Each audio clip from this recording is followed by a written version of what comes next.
দেখি তো। আমি জানি না স্কুটিটা কার, এই স্কুটিটা আমার কারণেই ভেঙে গেছে। আমার দিদি খুবই অসুস্থ, হসপিটালে ভর্তি। চিন্তা করবেন না, আপনার ক্ষতিপূরণ দিয়ে যাই দেবো। হোক, এটা আমি গুছিয়ে রেখে দিই, ঘরে গিয়ে ওকে আমি ফোন করে ডেকে নেব।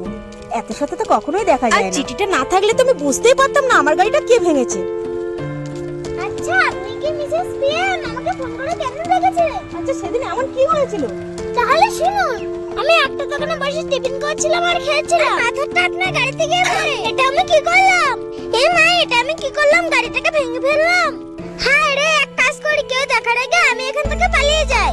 না না, আমি কাজটা ঠিক করিনি। আমার বাবা মা এরকম শিক্ষা আমি কখনোই দেয়নি।